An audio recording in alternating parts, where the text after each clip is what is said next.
നമസ്കാരം. ഓഗസ്റ്റ് 15-ാം തീയതി നമ്മുടെ സ്വാതന്ത്ര്യദിനത്തോടനുബന്ധിച്ച് അതിൻ്റെ മുൻപിലോ പിൻപിലോ ആയിട്ടുള്ള ദിവസങ്ങളിൽ ഡൽഹിയിൽ വലിയ കലാപങ്ങൾ പൊട്ടിപ്പുറപ്പെടുവാനുള്ള സാധ്യതകളുണ്ട്. അത് വെറുതെ പറയുന്നതല്ല. ഒരു കഴിഞ്ഞ കുറച്ച് കാലങ്ങളായിട്ടുള്ള അനുഭവങ്ങളുടെ പശ്ചാത്തലത്തിലും ഡൽഹിയിൽ ഇപ്പോൾ ഉരുത്തിരിഞ്ഞു വരുന്ന ചില നാടകങ്ങളുടെ പശ്ചാത്തലത്തിലുമാണ്. ആ ചരിത്രമൊന്ന് പരിശോധിച്ചാൽ, ചരിത്രമെന്ന് പറയുന്നത് നീണ്ടകാലം 100-150 കൊല്ലങ്ങൾക്ക് മുമ്പുള്ളതോ 10,000-കണക്കിന് കൊല്ലങ്ങൾക്ക് മുമ്പുള്ളതോ അല്ല. ഒരു 5-6 വർഷങ്ങൾ പിന്നിലേക്ക് പോയി കഴിഞ്ഞു കഴിഞ്ഞാൽ കർഷക സമരം എന്നുള്ളൊരു സമരാഭാസം ഡൽഹിയെ ചുറ്റിപ്പറ്റി നടന്നിരുന്നു. ആ കർഷക സമരത്തെ സംബന്ധിച്ച് പിന്നീട് പുറത്തു വന്ന വിവരങ്ങൾ ഞെട്ടിക്കുന്നതായിരുന്നു. കാരണം ഈ കർഷക സമരം കൊണ്ട് ഡൽഹിയിലേക്കുള്ള പ്രധാന പാതകളെല്ലാം അടച്ച് പോലീസിനെ പ്രകോപിപ്പിച്ച് ഹരിയാനയും ഡൽഹിയുമായിട്ടുള്ള അതിർത്തികളിൽ പോലീസിനെ പ്രകോപിപ്പിച്ച് പോലീസിനെ കൊണ്ട് കർഷകർക്ക് നേരെ വെടിയുതിർക്കുന്ന ഒരു സാഹചര്യം സൃഷ്ടിച്ച് ഒരുപാട് മരണങ്ങളുണ്ടാക്കി. അത് ഒരു റാലിയായി കൊണ്ടുപോകാനായി 60ഓളം ആംബുലൻസുകൾ തയ്യാറാക്കി നിർത്തിയിരുന്നു കർഷക സമരത്തിൻ്റെ ഭാഗമായിട്ട്. അതുകൊണ്ട് തന്നെ പോലീസ് യാതൊരു പ്രകോപനവുമില്ലാതെ വളരെ ക്ഷമയോടുകൂടി കാര്യക്ഷമമായി ആ കർഷക സമരത്തെ കൈകാര്യം ചെയ്തപ്പോൾ ഈ കർഷക നേതാക്കളിൽ ഒരു ഇടയ്ക്കിടയ്ക്ക് നെഞ്ചത്തടിച്ച് നിലവിളിക്കുന്ന ഒരുവനുണ്ടല്ലോ, അയാൾ ഉൾപ്പെടെയുള്ളവർ രോഷത്തോടു കൂടി തന്നെ മാധ്യമപ്രവർത്തകരോട് ചോദിച്ചു, പോലീസ് എന്താണ് ഇത് കർഷക സമരത്തിന് നേരെ നിറയൊഴിക്കാത്തത് എന്നറിയാതെ ഉള്ളിലുള്ള ആ ഒരു അമർഷം തിക്കിത്തകിട്ടി പുറത്തു വന്നതാണ്. അത്തരത്തിലുള്ളൊരു ചതിപ്പണിയായിരുന്നു അന്ന് അവിടെ ഒരുക്കിയിരുന്നത്. അതിനെ എന്തായാലും കേന്ദ്ര സർക്കാരും ഡൽഹി പോലീസും വളരെ വിദഗ്ധമായി തന്നെ കൈകാര്യം ചെയ്തു, സമർത്ഥമായി തന്നെ കൈകാര്യം ചെയ്തു. അതിൻ്റെ ഏക കാരണം ഡൽഹി പോലീസിൻ്റെ നിയന്ത്രണം കേന്ദ്ര സർക്കാരിൻ്റെ കയ്യിലായിരുന്നു എന്നുള്ളതാണ്. അല്ല എങ്കിൽ ആം ആദ്മി പാർട്ടിയുടെ സർക്കാരായിരുന്നു അവിടെ ഇരുന്നിരുന്നതെങ്കിൽ അവർ ഈ രാജ്യത്ത് ഉണ്ടാക്കാവുന്ന കുഴപ്പങ്ങൾ മുഴുവൻ ഉണ്ടാക്കിയേനെ. പിന്നീട് ഹരിയാനയിലെ ഭരണം മാറിയപ്പോൾ രണ്ടാം കർഷക സമരമെന്ന് പറഞ്ഞു വന്നതിനെ അവർ കൃത്യമായിട്ട് തന്നെ പൊളിച്ചടുക്കി കയ്യിൽ കൊടുത്തു. ഇപ്പോൾ ഒരുങ്ങുന്നത് അതിലും വലിയൊരു ചതിയാണ്. അതിൻ്റെ തുടക്കം കുറിക്കുവാൻ ശ്രമിച്ചത് പാറ്റകളിൽ നിന്നാണ്. പാറ്റകളുടെ സമരം എങ്ങനെ ചീറ്റിപ്പോയി എന്നുള്ളത് നാം എല്ലാവരും കണ്ടതാണ്. അതിന് വലിയ വാർത്താ പ്രാധാന്യമൊന്നും കിട്ടാതെ ആ ജന്തർ മന്തർ ഇപ്പോൾ ഒഴിഞ്ഞു വരികയായിരുന്നു. അപ്പോൾ ഇപ്പോൾ പതിയെ SFIയും AISFും ഉൾപ്പെടെയുള്ള വിദ്യാർത്ഥി സംഘടനകൾ പാറ്റകളോടടുത്ത് ജന്തർ മന്തറിൽ വന്നു കൂടി തുടങ്ങിയിട്ടുണ്ട്. സമയം നിങ്ങൾ ശ്രദ്ധിക്കുക. സ്വാതന്ത്ര്യദിനം അടുത്ത് വരുന്ന സമയമാണ്. അതിനോടനുബന്ധിച്ച് നിയമപരമല്ല, ഡൽഹി പോലീസിൻ്റെ അനുമതിയില്ല ഈ ഒരു സമരത്തിന്. എന്നാലും പാറ്റകളോട് അവിടെ കുത്തിയിരുന്ന് പട്ടിണി കിടക്കുക എന്തെങ്കിലും ചെയ്തു കൊള്ളാൻ പറഞ്ഞു. സോനം വാങ്ചുക് എന്ന് പറയുന്ന ആർക്കും വേണ്ടാത്തൊരു ശാസ്ത്രജ്ഞൻ, ആ ശാസ്ത്രജ്ഞൻ്റെ യഥാർത്ഥ കഥയിലേക്ക്, ശാസ്ത്രജ്ഞൻ എന്നുള്ളതും അല്ലെങ്കിൽ കണ്ടുപിടുത്തക്കാരൻ എന്നുള്ളതും ഇൻവെൻറ്റർ എന്നൊക്കെ വളരെ ധാരാളിത്തത്തോടു കൂടി തന്നെ മാധ്യമങ്ങൾ വളരെ സ്വാതന്ത്ര്യത്തോടു കൂടിയും വളരെ ഒരു ഉദാര മനസ്കതയോടുകൂടിയും ഇൻവെൻറ്റർ എന്നൊക്കെ വിളിക്കുന്ന, കണ്ടുപിടുത്തക്കാരൻ എന്നൊക്കെ വിശേഷിപ്പിക്കുന്ന ഒരു വ്യക്തി അവിടെ നിരാഹാരം കിടപ്പുണ്ട്. ഈ സമരത്തിനോട് പശ്ചാത്തലത്തിൽ AISFകാരും SFIക്കാരും ജിഹാദികൾ നേരത്തെ തന്നെ അവിടെ ഭക്ഷണമൊരുക്കുന്ന ആളുകളായി നുഴഞ്ഞു കയറിയിട്ടുണ്ട്. ഇത്തരത്തിലുള്ളൊരു സാഹചര്യം ഡൽഹിയിൽ ഒരുങ്ങി വരികയാണ്. അതിനോടൊപ്പം തന്നെ ഈ രാജ്യത്തിൻ്റെ പല ഭാഗത്ത് നിന്നായി തത്വമേ ന്യൂസ് തന്നെ ആ വിഷയങ്ങൾ പ്രേക്ഷകരോട് പങ്കുവച്ചിരുന്നു. വിവിധ വിദേശികളെ പിടികൂടുന്നുണ്ട്. ഇതിൻ്റെ എല്ലാം ലക്ഷ്യം ഡൽഹി തന്നെയാണ്. ഇവരുടെ എല്ലാം ലക്ഷ്യം ഡൽഹി തന്നെയാണ്. ഇപ്പോൾ താൽക്കാലികമായിട്ട് ഡൽഹിയിൽ ഒരു കലാപ സമാനമായിട്ടുള്ള അന്തരീക്ഷം സൃഷ്ടിക്കുക, നിരവധി മരണങ്ങൾ ഉണ്ടാക്കുക, അതിൻ്റെ പേരിൽ മോദി സർക്കാരിനെ സമ്മർദ്ദത്തിലാക്കുക, അന്താരാഷ്ട്ര തലത്തിൽ ഈ വിഷയങ്ങൾ ഉയർത്തി. വിഷയങ്ങൾ എന്താണെന്ന് ചോദിച്ചാൽ പ്രധാനപ്പെട്ട വിഷയങ്ങളൊന്നുമല്ല, മോദി സർക്കാരിൻ്റെ ഏകാധിപത്യം എന്നുള്ളൊരു പ്രതിച്ഛായ അവിടെ ഉയർത്തിക്കാട്ടുമ്പോൾ അവിടെ തയ്യാറായി നിൽക്കുന്ന പല ശക്തികളുണ്ട്. മോദിയുടെ സുഹൃത്താണെന്ന് ഭാവിക്കുന്ന അമേരിക്കയുടെ ഉള്ളിൽ തന്നെ പലരും മോദിക്കെതിരെ പ്രവർത്തിക്കുന്നവരുണ്ട്. അത് കലാസാഹിത്യ രംഗത്താവട്ടെ, രാഷ്ട്രീയ രംഗത്താവട്ടെ. കലാസാഹിത്യ രംഗത്തോ അല്ലെങ്കിൽ സാംസ്കാരിക രംഗത്തോ ചരിത്രകാരന്മാരാണെന്ന് പറഞ്ഞ് നടക്കുന്ന ഒരു കൂട്ടത്തിൻ്റെ ഇടയിലോ ഓഡ്രി ചുസ്കിയെ പോലുള്ളവർ, രാഷ്ട്രീയക്കാരുടെ ഇടയിൽ ഇല്ലാൻ ഒമറിനെ പോലുള്ളവർ, അലക്സാണ്ട്രിയ ഒക്കാസിയോ കോർട്ടേസിനെ പോലുള്ളവർ, അങ്ങനെ പലരും, ഡെമോക്രാറ്റിക് പാർട്ടിയിലുള്ളവർ, ഒരു പക്ഷേ അന്നത്തെ രാവിലെ എഴുന്നേൽക്കുമ്പോൾ എന്തെങ്കിലും ഒരു മൂഡ് സ്വിങ്ങിലാണ് എഴുന്നേൽക്കുന്നതെങ്കിൽ ട്രംപ് പോലും ഒരുപക്ഷെ ഇതിനെ ഉയർത്തിക്കാട്ടി പ്രശ്നമുണ്ടാക്കിയേക്കാം. അത്തരത്തിലുള്ളൊരു സാഹചര്യം സൃഷ്ടിക്കുവാനുള്ള എല്ലാ ശ്രമങ്ങളും ഡൽഹിയിൽ നടക്കുവാൻ പോവുകയാണ്. അതിനുള്ള എല്ലാ മുന്നൊരുക്കങ്ങളും അവിടെ നടന്നുകൊണ്ടിരിക്കുകയാണ്. കേന്ദ്ര സർക്കാർ ഇത് സംബന്ധിച്ച് കൃത്യമായിട്ട് ബോധവാന്മാരാണ്. കേന്ദ്ര സർക്കാരിൻ്റെ ഏജൻസികളും എല്ലാം അതീവ ജാഗ്രതയോടുകൂടി തന്നെയാണ് ഈ സംഭവ വികാസങ്ങളെ ശ്രദ്ധിക്കുന്നതും നിരീക്ഷിച്ചുകൊണ്ടിരിക്കുന്നത്. ഡൽഹി പോലീസും ജാഗ്രതയിലാണ്. കാരണം ഈ പാറ്റകളെ കൈകാര്യം ചെയ്ത രീതിയിൽ നിന്ന് തന്നെ ഡൽഹി പോലീസിനെ വില കുറച്ച് കാണരുത് എന്നുള്ളത് ഭാരതത്തിൽ എല്ലാവർക്കും മനസ്സിലായി. കാരണം ഇതിലും നല്ലൊരു പണി പാറ്റകൾക്ക് കൊടുക്കാനില്ല. 38-39 ഡിഗ്രി ചൂടിൽ നീ പോയിരുന്ന് ഒരുങ്ങിക്കോ, ആര് ചോദിക്കാൻ? ഒരു പെർമിഷനും വേണ്ട, നീ അവിടെ തന്നെ ഇരുന്നാൽ മതി.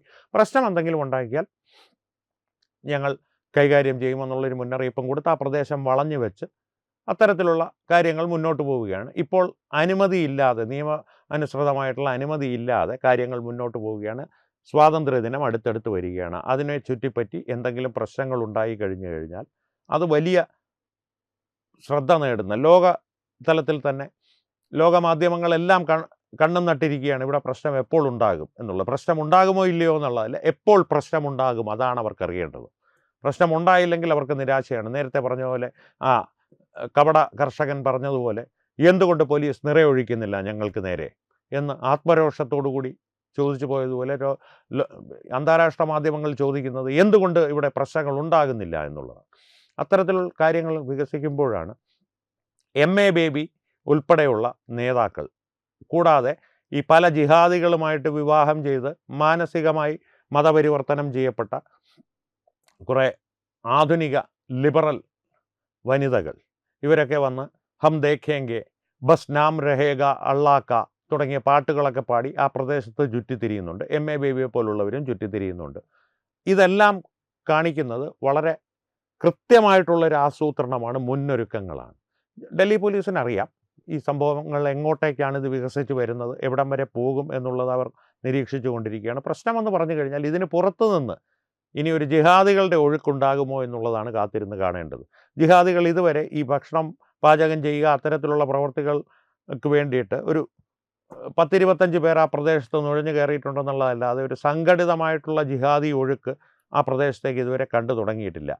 അത് ഒരു തരത്തിൽ അവർക്ക് വിവരം വെച്ചോ എന്ന് ആളുകൾ ചോദിച്ചു തുടങ്ങിയെങ്കിൽ പോലും മറ്റൊരപകടം അവിടെ കിടപ്പുണ്ട്. ഈ മുൻകൂട്ടി നിശ്ചയിച്ച തീയതിയിൽ അല്ലെങ്കിൽ തീയതികളിൽ ഈ പോലീസിൻ്റെ ഒരു വലയമുണ്ടല്ലോ, ഒരു സുരക്ഷാ വലയം. സുരക്ഷാ വലയം എന്ന് പറയുന്നത് പാറ്റകൾക്കും അവിടെ കൂടിയിരിക്കുന്ന സാമൂഹ്യ വിരുദ്ധർക്കും ഒരുക്കിയിരിക്കുന്ന സുരക്ഷാ വലയമല്ല, അവരെ ഒരു ഒതുക്കി നിർത്തിയിരിക്കുന്ന സുരക്ഷാ വലയം, മറ്റുള്ളവരെ അവരിൽ നിന്ന് സംരക്ഷിക്കുന്ന ആ സുരക്ഷാ വലയം. അതിൻ്റെ പിന്നിൽ നിന്ന് ഒരു കലാപമോ ആക്രമണമോ ഉണ്ടായാൽ എന്ത് സംഭവിക്കുമെന്നുള്ളതും ഒരു ചോദ്യമാണ്, ഒരു ചിന്താവിഷയമാണ്. എന്തായാലും ഇത് സംബന്ധിച്ചുള്ള വിശദമായിട്ടുള്ള നിരീക്ഷണങ്ങളും അന്വേഷണങ്ങളും ഡൽഹി പോലീസ് തുടങ്ങിയിട്ടുണ്ട്, കേന്ദ്ര ഏജൻസികളും തുടങ്ങിയിട്ടുണ്ട്.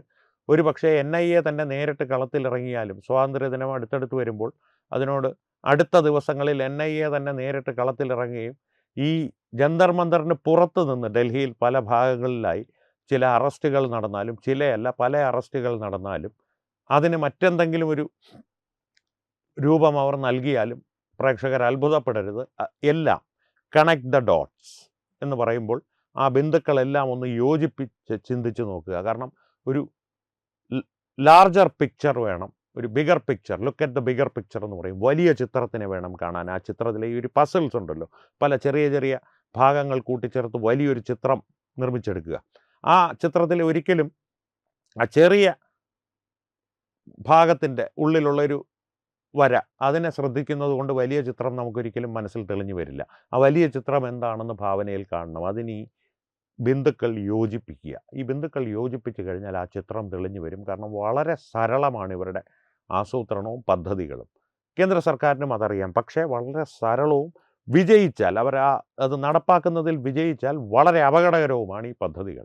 MA ബേബി ഉൾപ്പെടെയുള്ളവർ പതിവ് പോലെ തന്നെ രാജ്യവിരുദ്ധരാണ് കമ്മ്യൂണിസ്റ്റുകാരെന്നുള്ളതിൽ അവർക്കും തർക്കമില്ല, നമുക്കും തർക്കമില്ല. പതിവ് പോലെ അത്തരത്തിലുള്ള രാജ്യവിരുദ്ധ പ്രവർത്തനങ്ങളുമായി ചങ്കില ചൈനയുമായി, ഈ സോനം വാങ്ചുക്കൊക്കെ ചൈനയുടെ വാടക വായികളാണെന്നുള്ള കാര്യത്തിൽ ഒരു സംശയവും വേണ്ട. ഇന്ന് ഈ വ്യക്തിയെ സംബന്ധിച്ച് പ്രത്യേകമായിട്ട് ഈ വിഷയം കൈകാര്യം ചെയ്യുന്നുണ്ട്. സോനം വാങ്ചുക്ക് എന്ന വിഷയം പ്രത്യേകമായി കൈകാര്യം ചെയ്യുന്നതുകൊണ്ടാണ് ആ വിഷയത്തിൽ കൂടുതൽ ഞാൻ വിശകലനത്തിലേക്ക് പോകാത്തത്. ആ വ്യക്തിയുടെ പശ്ചാത്തലവും എല്ലാം നമ്മൾ വിശകലനം ചെയ്യുന്നുണ്ട്. അത് മറ്റൊരു വീഡിയോയിലാകാം. ഈ വീഡിയോയിൽ അയാളെക്കുറിച്ചൊന്ന് പരാമർശിച്ചു എന്ന് മാത്രം. സോനം വാങ്ചുക്ക് ഇപ്പോൾ ഒരു പക്ഷേ ഇവന്മാരെന്തെങ്കിലും ചെയ്ത് അയാൾക്ക് അവിടെ എന്തെങ്കിലും അയാളുടെ ജീവൻ അപകടം സംഭവിച്ചാലും അത്ഭുതപ്പെടാനൊന്നുമില്ല. കാരണം അവിടെ വന്ന് അയാൾ പട്ടിണി കിടക്കാൻ തുടങ്ങിയിട്ട് കുറേ കാലമായി. പക്ഷേ അയാളുടെ നല്ല ഡയറ്റിങ്ങുമാണ്, നല്ല ഭക്ഷണവും കിട്ടുന്നുണ്ടെന്നുള്ള രീതിയിലാണ് ജീവിതം. സോനം വാങ്ചുക്കിൻ്റെ ആരോഗ്യനില അപകടകരമാണ് എന്നൊക്കെ കരയുന്നുണ്ടെങ്കിൽ അയാൾ അവിടെ പുട്ടുകുറ്റി പോലെ ഇരിപ്പുണ്ട്. ഇനി ഇറങ്ങി നടക്കാൻ പറഞ്ഞാൽ അയാൾ പുലി പോലെ നടക്കും. കാരണം വന്നപ്പോൾ നിന്നുമൊക്കെ ആരോഗ്യവാനായിട്ടാണ് കാണപ്പെടുന്നതെന്നാണ് എനിക്ക് തോന്നിയിട്ടുള്ളത്. പക്ഷേ ഇതിൻ്റെ മറവിൽ അയാൾക്ക് എന്തെങ്കിലും വിഷം കൊടുക്കുകയോ അല്ലെങ്കിൽ അസ്വസ്ഥത ഉണ്ടാകാനുള്ള മരുന്നുകൾ കൊടുക്കുകയോ ചെയ്ത് എന്തെങ്കിലും കുഴപ്പം സൃഷ്ടിക്കാനും ഇവർ മടിക്കില്ല. കാരണം ഏതെങ്കിലും തരത്തിൽ കുഴപ്പങ്ങളുണ്ടാക്കി ഈ കെയോസിനെതിരെ ത്രൈവ് ഇൻ കെയോസ് എന്ന് പറയും, കുഴപ്പങ്ങളുടെ ഇടയിൽ മാത്രം അഭിവൃദ്ധി പ്രാപിക്കുക, അത്തരത്തിലുള്ള ചില ജീവികളുണ്ട്. ആ ജീവികളാണ് ഇവരുടെ പിന്നിൽ. ഇതിൻ്റെ മുന്നിൽ നിൽക്കുന്ന, മാധ്യമങ്ങൾക്ക് മുൻപിൽ നിൽക്കുന്ന ചിലരെങ്കിലും അത്തരത്തിലുള്ള ഉദ്ദേശങ്ങളുമായി വന്നിട്ടുള്ള അതിസമ്പന്നരായിട്ടുള്ള ആളുകളുടെ പിന്തുണയുള്ള രാജ്യവിരുദ്ധരാണ്. അതുകൊണ്ട് ഈ വരും ദിവസങ്ങളിൽ ഡൽഹി അതീവ ജാഗ്രതയിലായിരിക്കും.